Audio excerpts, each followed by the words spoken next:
Chinese Nowism is pretty gross. Ugh, it drives me crazy. They just do everything at the last minute, especially being in the US when you get notice ahead of time. Here they don't do that, and it's just, you just go with the flow. Oh, we're not gonna tell you at all. You know, I go to school one day. Oh, so tomorrow we don't have work. Okay, why didn't you tell me 2 days ago? Or I go into school. Why are you here? We don't have work today. Nobody told me this. I've learned to expect the Nowism now. Sadly. I remember one time I woke up, and I woke up because I didn't hear any school bells. And normally I hear the school bells every day. Woke up, didn't hear the school bells, and it was raining outside, and it was just dark and miserable. And I text my contact teacher and I said, oh, what's going on? I didn't hear any school bells. And she goes, oh yes, there's a typhoon outside, so no school. But I wouldn't have known that if I didn't contact her. And some of my other friends, they actually walked to school. They went to school only to find out there was no school because nobody gave them that information. That's Nowism. Oh, by the way, your schedule's changed. 11:30 p.m. and my class started at 8:50 the next day. So, granted, that's an hour lost. Okay, it's only an hour. But I had 3 classes as opposed to 1. And then on one day, now I'm teaching 6 classes instead of just 4. So, these are things that I would have liked to have known prior to my getting into a classroom, but I'm okay. And I thought it was just me, but some of my Chinese colleagues were also saying, yeah, last minute, we get some information and we don't like it. And I said, oh, I thought you guys were used to this, but a lot more of them are not. They don't appreciate it at all either. Or things have to be waited upon from the government. You know, sometimes not just the school. Like, oh, we have to wait upon the government to let us know whether or not we'll have holiday. Okay, but or like we'll have 3 or 4 days holiday. When will we find this out? The first day of the holiday. They'll tell us if we have 3 or 4 days. You know, things like that. It's just, it's unbelievable. I don't understand how things get run here. It's just, it drives me crazy. Nobody wants to lose face. This whole concept of face is basically like your pride. Nobody wants to have that pride. Nobody wants to lose cool points, like, for example. So everything people do in China is to avoid either gain cool points, which they call face, or either avoid losing them. So like, for example, like getting paid. Like they'll tell you that we'll pay you, then they won't necessarily tell you how much and when, because that might not be questions they have answers to yet, until they talk to the big wig. And so then they'll talk to the big wig, and big wig will be like, yeah, we can pay him then. Like, cause he don't care, he just want money. Big wig just wants, more money. So then it's like, when it comes down to them dealing with you, whoever the middle person is, cause you never really deal number one with a big man. You're always dealing with a middle man. It's just how China is. It's like 30 people working in one place when they could only need 10 sometimes. Anyway, so the middleman, comes to tell you, he's like, all right, we'll get you your money, blah, blah, blah. And you're like, on this date, and you're like, but I work this day. Like, why do I have to wait a whole another week, Again, this isn't my school. These are like music opportunities. Like, my school pays me on time, like, deal with the government, the official in my account early a lot of the time. So that's not a generalization to all Chinese people or all payments in China, because believe me, it's not like that for everything. But when it comes to like the entertainment business here, maybe it's the same way abroad. Like when I played in America, like I didn't always get paid on time either. So it's the same way, but here it's like someone that can barely speak English trying to tell you this.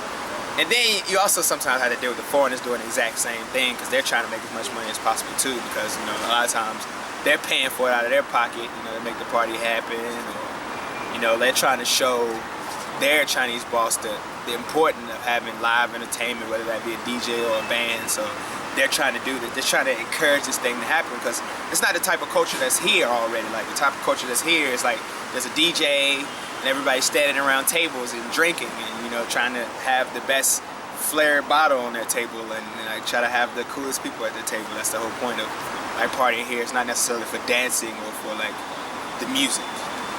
Yeah. Man, some things I just don't understand, and that's one of them, Chinese professionalism.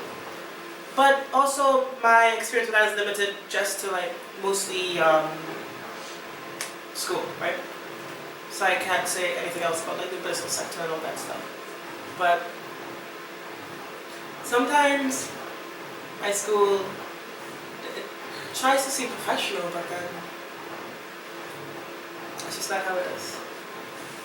For example,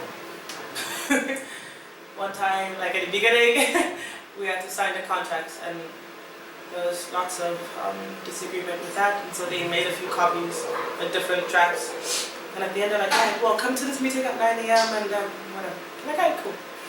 We go there like 6 hours later. Then is when we actually have the meeting, and it's like, "But I've been here for 6 hours, and you weren't here. That's not okay." If you attend the meeting, that's fine. But have your stuff ready before we have the meeting. You can't say, "Oh, sorry guys, we have to go do the actual contract." I was like, "What? How does that work?" Wasting my time. And so, but then when like the people, like the head people, when they have to come to the meeting, that's when it starts with time. It's like, then they say, "Can you please be on time?" It's like, "I'm sorry. We're normally always on time. You're the ones that's not on time. So don't try and make it seem like it's us who are not on time, okay?"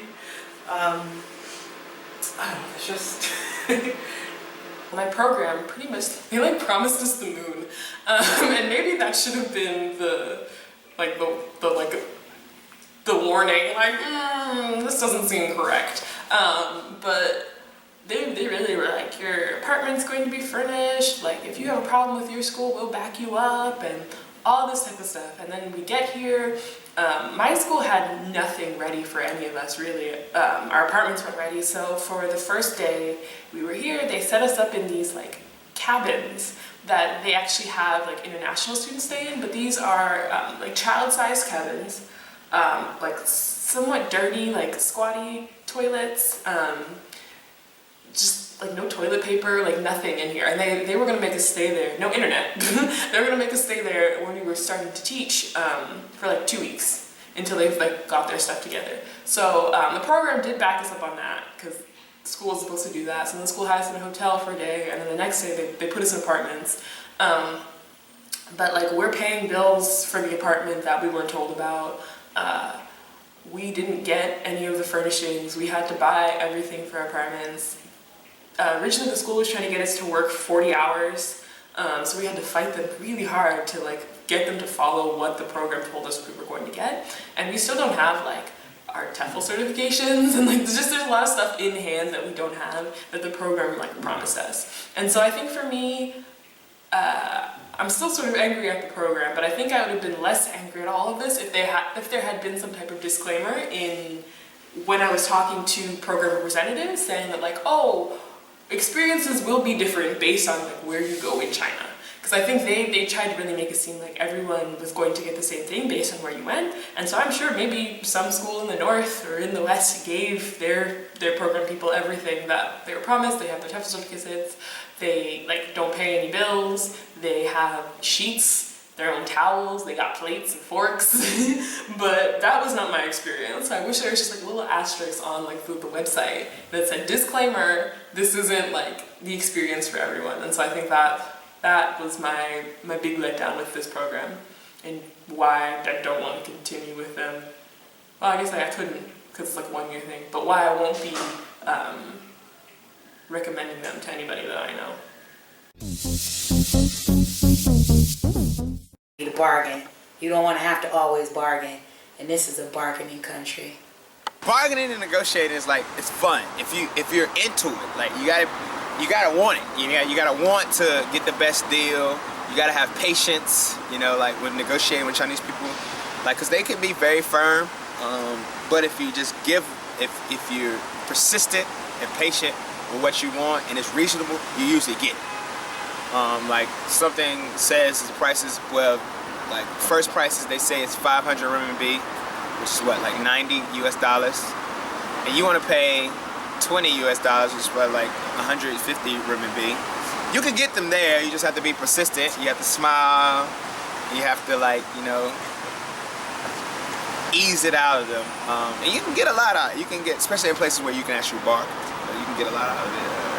And I actually enjoy it when I want it, but if I'm tired, sometimes I just walk in there, I'm like 500, all right, that's what you want, take it. You know? So it all depends on how you're doing it. But negotiating payment like for gigs and things, that's an interesting causasm by itself, because it's just like negotiating anything. Like, because once you get over a certain threshold, it's like, should I say this? I don't want to lose the opportunity to have this plan, like this gig. But if I say I'll play for 500, when I really want to pay for 1,000, because like it's in another district, I got a taxi out there, I got a taxi back, that's gonna cost me 100 by itself. It's like, what do I want to do?